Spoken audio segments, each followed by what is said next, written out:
When the elite women of Westwood began planning their 20-year high school reunion, they thought of everything: the shimmering golden lights, the outdoor champagne party, and the carefully curated guest list. But they forgot one thing, or more precisely, one person. The woman who used to quietly sit in the corner of the class, never part of any social circle. The one they treated as invisible all through high school. What they didn't know, or didn't care to know, was that she was now the wife of a tech billionaire, and the owner of the very venue they were dreaming of for their event. A small mistake, seemingly insignificant, was about to spark a perfect reversal, not loud, not vengeful, but steeped in poetic justice. Before we step into a story where pride meets reality, where silence becomes the most powerful answer, don't forget to subscribe so you never miss stories that make you see life with a different lens. Now let me tell you about Mira Bennett, the woman once excluded from the high school stage who now owns the spotlight. A woman who turned invisibility into drive and pain into silent strength. On a crisp Saturday morning inside a luxury cafe in the heart of Westwood, where a cappuccino costs more than most lunches, 5 women sat around a marble table exuding the same radiance they had back in high school. Claudia Rivers, with golden blonde hair and perfectly manicured nails, still held the same commanding air. She laid her iPad on the table, scrolling quickly through a lineup of luxury venues, as if browsing a brunch menu. "This reunion has to be flawless," Claudia announced, not even looking up. "We're talking about the event of the year, and not everyone gets to be part of our we." Her words, soft but sharp, made it clear not everyone from the old class was deemed worthy. Beside her sat Lana, wife of a renowned plastic surgeon, constantly bragging about their new Beverly Crest home. Diana, who had spent a decade living in the shadow of her husband's real estate empire. And then Ellie and Jenna, as always, nodding in agreement with whatever Claudia said. Claudia concluded, "There's only one place that will make everyone remember this night forever. The Atlantic View estate in Malibu." The moment she said it, the table lit up. Their eyes gleamed not from concern over the price, but from the status it represented. What they didn't realize was that the dream venue was tied to a name they had swiped past just seconds earlier without a word, without a glance. They didn't mention her. Maybe they forgot. Or maybe they never truly saw her at all. Mira Bennett, a name that appeared nowhere on the morning's guest list, nor at any of the social events that Claudia's group had hosted back then. But throughout high school, Mira was always there, sitting in the front row, hand raised for every difficult question, eyes fixed on the board as if it held her entire world. She was the only Black student in the honors program attending the predominantly white privileged school on a scholarship. While her classmates arrived in sports cars and flaunted designer bags, Mira walked to school. Her wardrobe consisted of a few clean, rotated outfits. She ate lunch alone. Prom. She never received an invite. Claudia and her friends never openly bullied Mira. They didn't need to.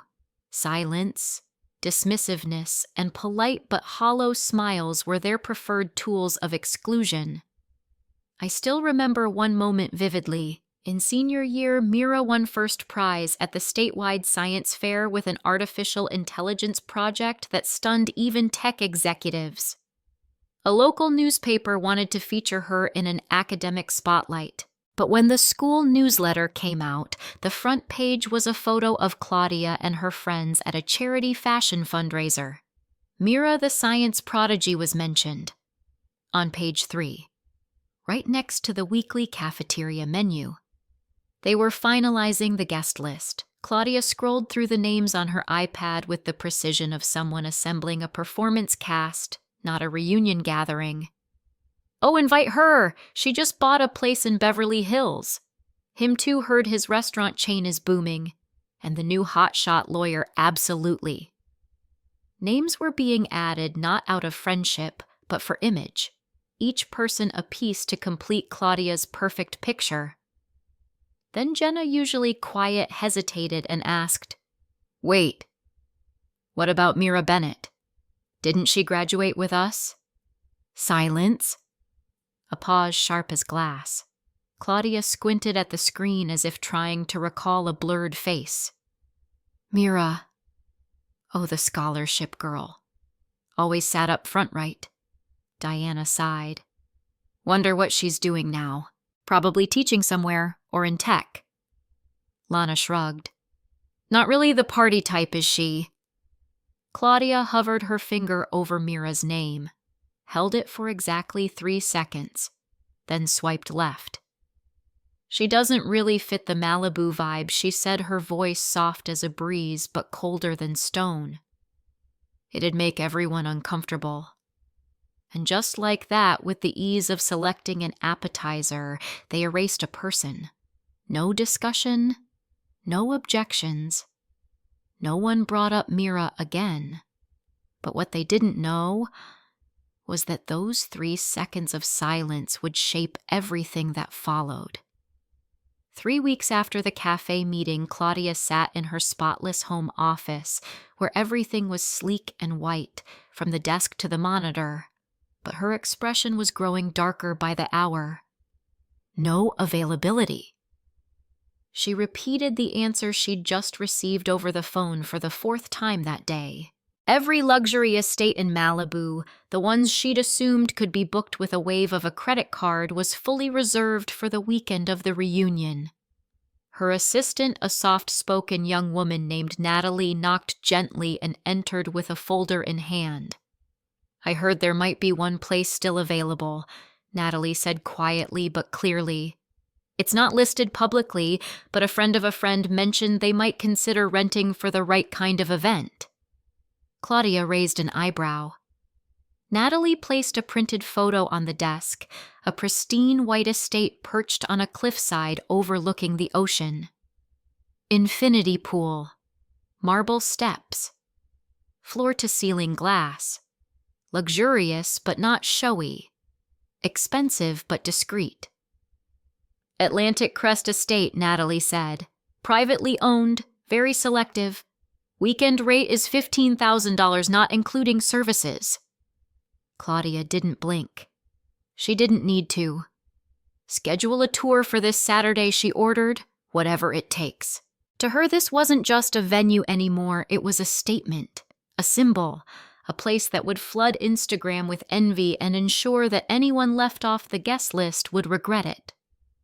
What she didn't know was that the woman who sat each morning watching the sunrise from that same balcony was the one she had quietly erased from her list just 3 weeks ago. Saturday. The sky was clear sunlight pouring across the winding roads that led into the Malibu hills.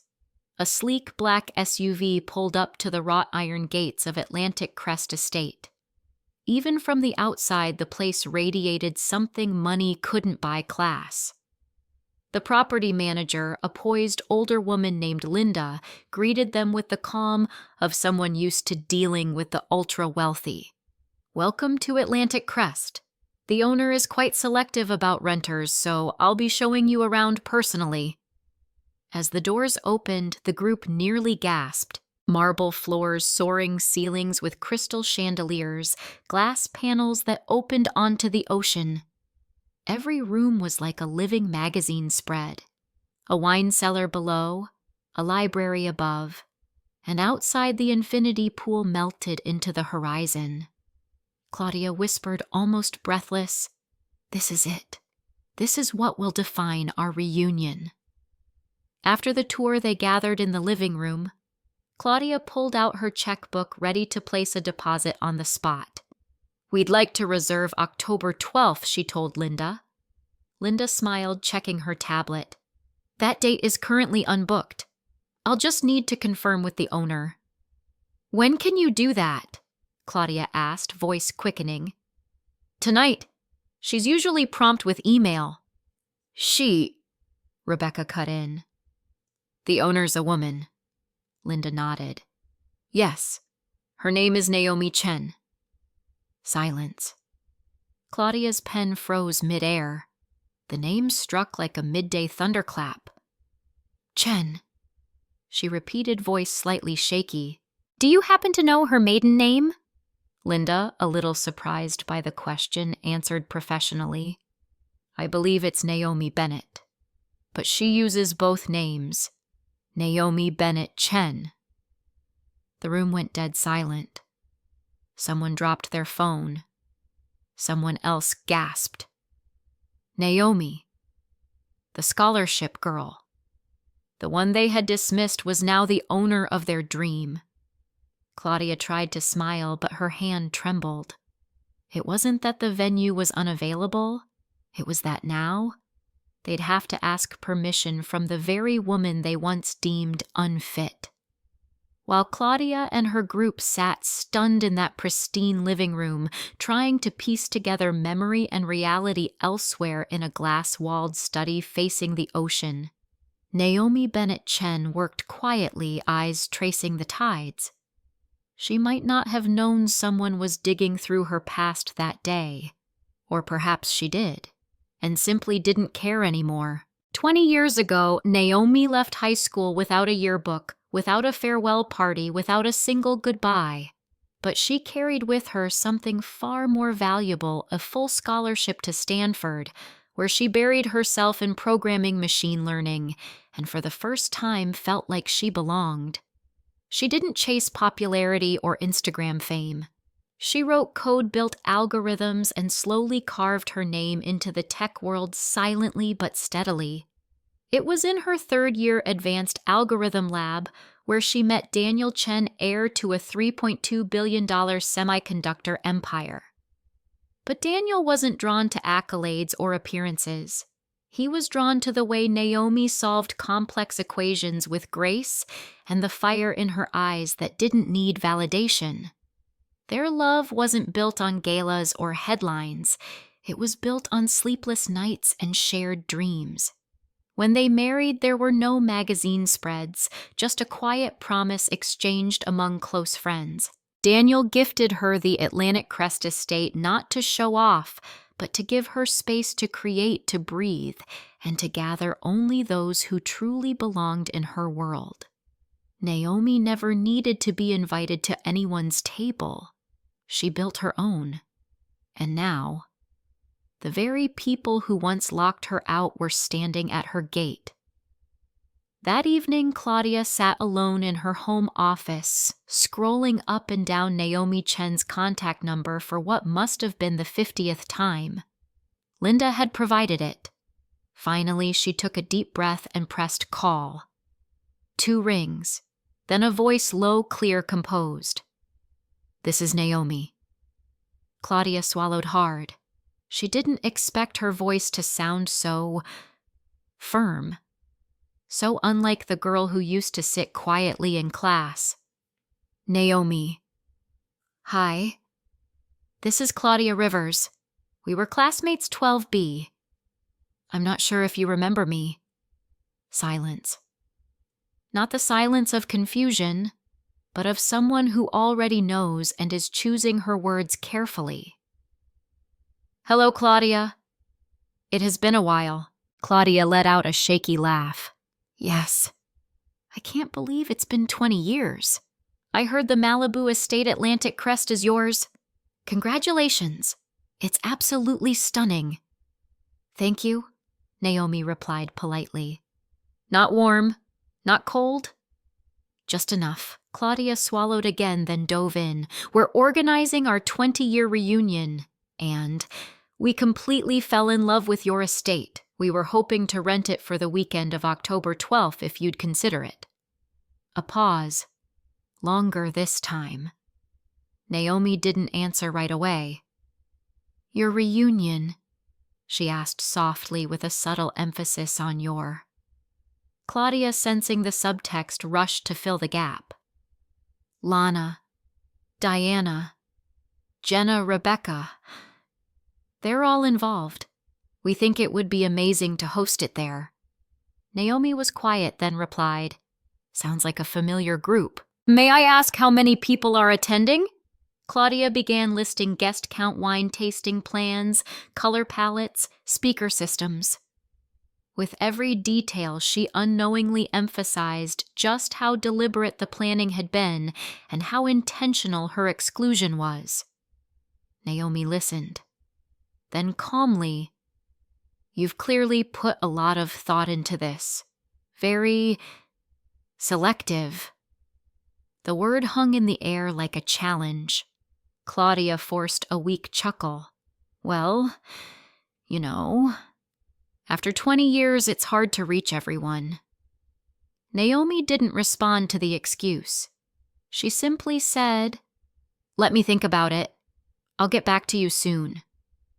The call ended. Claudia set the phone down, her hand still trembling slightly. Naomi, meanwhile, returned to her laptop. A smile barely visible touched the corner of her lips. Not from satisfaction, but from clarity. She was no longer the one waiting to be chosen. She was the one with the power to choose. 3 days passed. No text, no email, no call from Naomi. Claudia checked her phone constantly sometimes just to see if it was still working. She didn't tell the others Naomi hadn't responded, only said they were waiting for confirmation. But what she was really waiting for wasn't a booking. It was a kind of forgiveness from someone she once thought didn't belong. Thursday evening, the phone rang. It was Naomi. Claudia answered immediately, trying to steady her voice. Naomi. Thank you so much for calling back. Have you had a chance to decide? Naomi's voice was as calm as ever, like waves on a quiet evening. I've given it a lot of thought, Claudia. A breath. And honestly, I appreciate the invitation. But I've decided to keep that weekend for time with my husband.